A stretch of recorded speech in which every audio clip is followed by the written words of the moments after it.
Hey there, and welcome to Friends Along the Way, a podcast where travel meets the stories and people who stay with us long after the trip ends. I'm Bethany, and in each episode, I'm going to sit down with a friend to share adventures, lessons, and those unexpected moments that turn strangers into friends. So grab your coffee or your boarding pass, and let's go on this adventure together.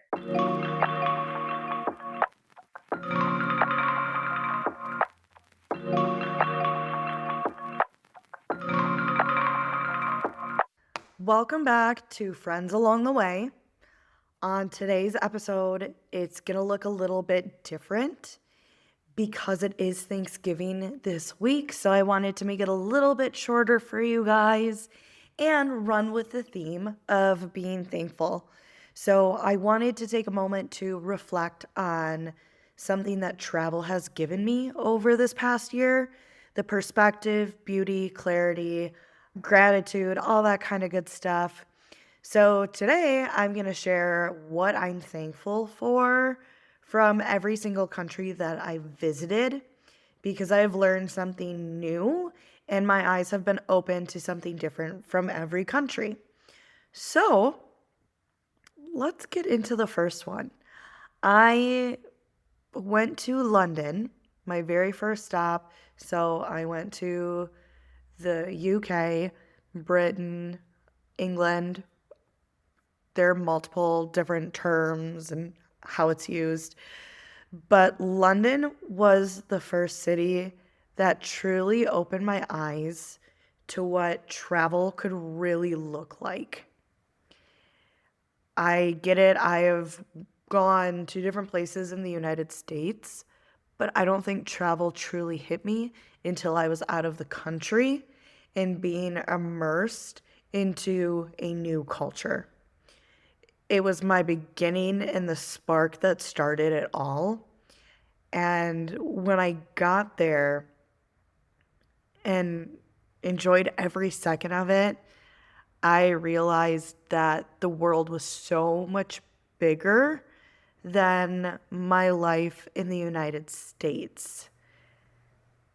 And it started opening my eyes to different opportunities and to think a little bit differently.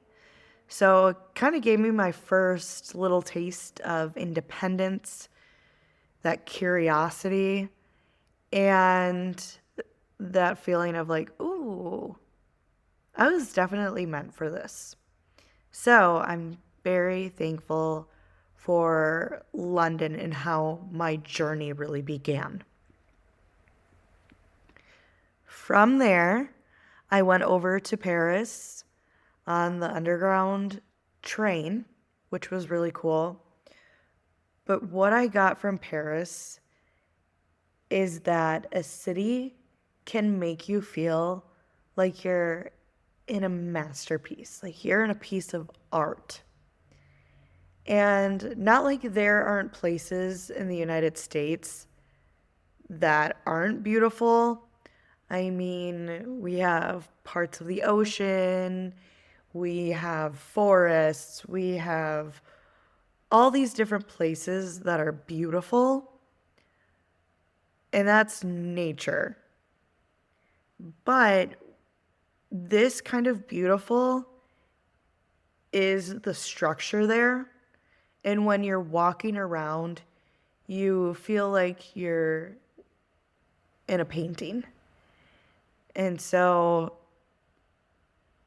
the beauty is not just like a postcard, it's kind of that unexpected kind. I knew Paris was going to be great and I would like it, but I didn't understand that you could feel that way. Like beauty could make you feel that way. Art in general could make you feel that way. So it taught me to slow down, really take in everything, and it made an ordinary moment feel more, you could say like you're in a movie, like it's cinematic. So I'm thankful that I got to live or feel like I'm living in a mural, even if it was just for a couple of days. It was amazing. Then we get to Amsterdam. And Amsterdam in the Netherlands is a little bit different for me. I am not here to be judgmental of the people or the city or anything of it. But I realized for the first time that a city can challenge your beliefs. So being there showed me how strongly I am about my faith and my values, and how certain environments just don't align with who I am or what I believe, and that's okay. It's not just going to a party in college and you get like this little sensation in your tummy. It's like, oh, this might not be the place, or oh, I shouldn't do that. It was a whole city like, you know what? If I never came here again, I would be okay. But don't get me wrong, Amsterdam is very pretty. I really loved watching everybody on their bikes, just being out and about, but all of the drugs that they allow, the prostitution, all of that was a little too much for me, in all honesty. So I'm thankful for the clarity that Amsterdam gave me. So again, not to be judgmental in any way, shape, or form, but it grounded me, and it just got a little bit more personal, being in a city like that. So it gave me some self-understanding, but I still had a good time. And even though you go to a city that makes you feel that way, it's okay, because you don't have to live there. You're just visiting. So enjoy the moments that are around you, and it's not forever. So just putting that out there. My next stop this year was to Canada, and I went to Montreal and Quebec City. You guys have heard my story on this one. And I am thankful for Canada and these two cities because they were my very first solo international trip. And I loved it. Everybody was so friendly. It was probably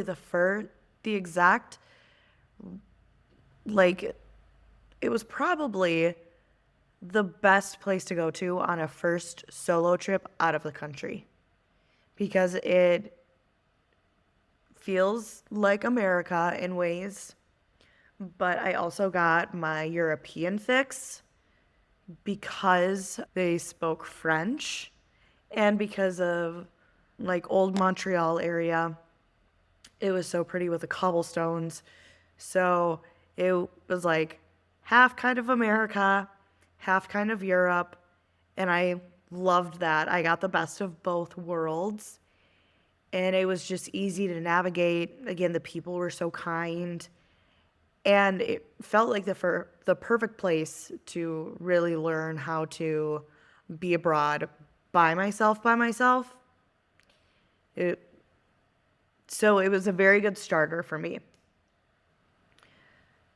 Those cities taught me that the world can be very welcoming, that solo travel is not scary, and that I kind of always knew that I was pretty good with directions and kind of taking hold of the reins by myself, just because I kind of do things alone all the time. And I've traveled and done public transportation by myself, but this time Like, it wasn't shown to me like it was on my past trip to Europe and London, Paris, and Amsterdam. It was all done by myself. So I'm a lot stronger than I thought I would be mentally. So I'm very proud of myself with that. Now, let's get to some new countries that I haven't talked about yet on the podcast, but I'll get into it pretty darn soon. Next week will be the first week of the series.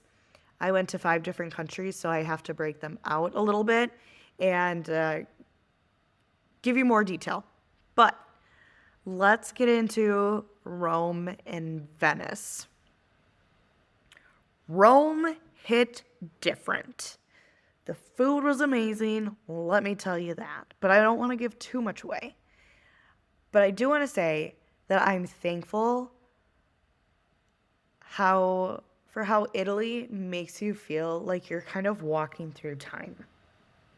Especially with the Colosseum and the Vatican. Everywhere you look, it's like you're stepping in a piece of history. And you really feel that just with everything around you. Even in the corners of Venice and walking around Venice, everything was very surreal. I didn't know that I would feel like that going there.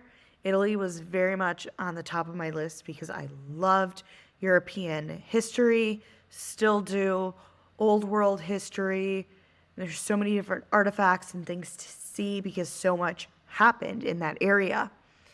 But walking through it, oh my gosh, it's like you're in a different world. Yeah, definitely a wonder of the world there with the Colosseum, but I think the whole country is like a wonder, should be a wonder of the world. It should be like number 8 because there's 7 wonders. So yeah, number 8. Yeah, so it's just that whole country is a reminder that the world is ancient, and it feels very ancient when you're there, but it's also beautiful, and it's like you get to be a tiny piece of history. Like, you feel like you're just walking in history, adding to it. It was amazing. I'm so thankful that I got to live that.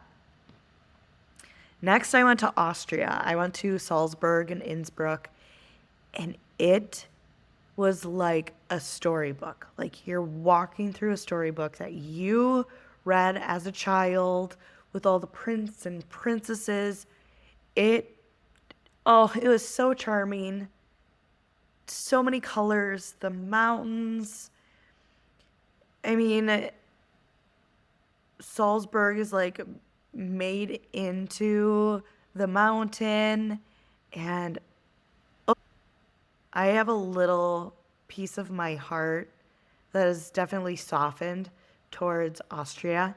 I didn't really expect anything out of Austria, so getting into the cities like that and just how charming and quaint they are, absolutely fairy tale vibes for sure.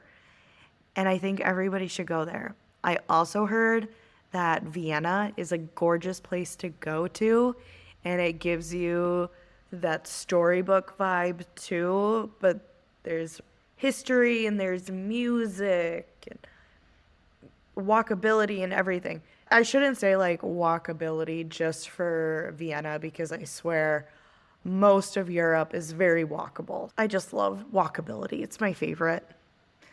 Take the car from me now. Take the car from me now.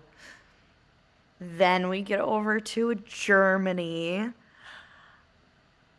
I fell in love with Germany, in all honesty. Never thought I would, but I did. And I went over to Munich. But the part that I truly loved about Munich, and I think I'm going to have to do a full episode just on where I visited. It's this place called Dachau. And so Dachau was the very first concentration camp in Germany. And when I say that experience was incredible, that was probably one of the best experiences that I've ever had.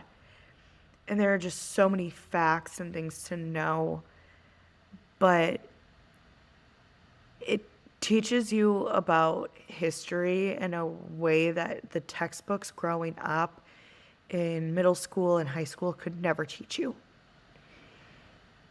It gave me a different perspective, I feel more empathetic, and I feel like I have a deeper understanding of humanity.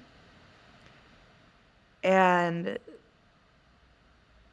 I feel that it was very dark, but as a society, as a world, we need to remember it. We need to remember it just because history repeats itself. And there's a lot of mass murders going on in the country, like in the world right now. But it was so heavy, but so beautiful at the same time. And I'm not saying like death is beauty, but I think it just opened something in my mind that I'm like, wow, that's a beautiful realization, or, something more along the lines of that. So I'm thankful for that experience. Even though it was heavy, it has really made me think deeper, use some more critical thinking, and dig into what's happening now in the world. So it's a place that if you go to Munich, I get it. You want to go drink, you want to go to Oktoberfest. But Dachau, that concentration camp, is something that will stay with you forever. And it'll stay with you longer than your drunken memories ever could. Now, I made a little pit stop in the third smallest country called Liechtenstein. That's in Europe. It was short. I stayed there for maybe an hour, so I don't know if you really count it as me visiting another country. But I paid €5 to get my passport stamped there, so I believe it's real. The passport stamp says it all. And I got magnets. So if I can get magnets and I can get my passport stamped, that counts for me. So I feel like I'm good in my book. This place is so cute. And it roughly has around 40,000 people living there for its population. And they still have royalty, which I think is so cool. And once a year, I don't know, I think it's the king. Yep, the king invites all of the residents, all 40,000 residents of Liechtenstein, to come into his castle and eat, drink, be merry. It's actually one of their holidays. And I think that would be so cool to say, oh yeah, I went to a king's castle. So maybe I need to get a visa there just for like that week, or maybe a month. I could do a month, and then I could go to a castle. But I'm still thinking about that one. I'm truly thankful for the little piece of magic that I got to see for an hour. And having that story, I'm like, okay, that's so magical. I want to be part of that. Now we are getting to Lucerne, Switzerland. And as much as I am thankful for all the chocolate there, the hot chocolate with the Baileys in it, all of that. I'll keep those stories for upcoming episodes, but I am truly thankful for learning that stillness isn't just sitting still, but it's also a feeling. And that stillness can be calmness. And I felt like when I was looking at the mountains or how beautiful the blue water was, the sky, everything, the lush greenery, I felt this calmness and this stillness wash over me. And so Lucerne and everywhere in Switzerland, to be honest, showed me that peace can come from a place. It doesn't mean you're not moving your feet or your arms or whatever, any of your limbs, or your body in any way. But peace can actually come from a place. And it just settles into your soul, and it's so sweet. And I fell in love with it. Then again, I fall in love with all of these countries, but that one like blew my mind with how gorgeous it was. And then we're on our last little country, and that is Mexico. So a couple weekends ago, I went to Mexico City, and that was my first time in Mexico. But if you watched on my TikToks, I had a very hard time communicating, and that was probably the hardest I've dealt with communication in a different country. And so Mexico City and Mexico overall has taught me, and something that I can be thankful for, is understanding that kindness doesn't need translation. With the language barrier, even with it, the people were so warm, welcoming, genuine, and it made me realize that a smile, a gesture can really go a long way. So even though you don't understand somebody, connection isn't always about words, but it's about your heart. And I truly believe that 1,000%. You can just see the kindness in people's eyes, the way that they move, their smile. It's so beautiful. I think it's gorgeous. I love humanity. Like before I started traveling, I kind of understood why people loved animals over humans. But the more I travel and the more I get out there, I love humans so much. So every place that I have went to has shown me different sides of itself, or has basically opened up my eyes to different things and has changed me. And I think it's absolutely amazing. So I'm also thankful for travel and this whole travel journey over the span of a year. That it's built this confidence that I didn't know that I've had. It's opened up my mind, opened up the horizons, and made my dreams a little bit bigger. Sometimes I can't fathom that because I'm like, oh, I've always been a big dreamer. And I don't say everything out loud, but in my mind, I know that I'm a big dreamer. Definitely get that from my dad. But traveling has made my dreams even bigger.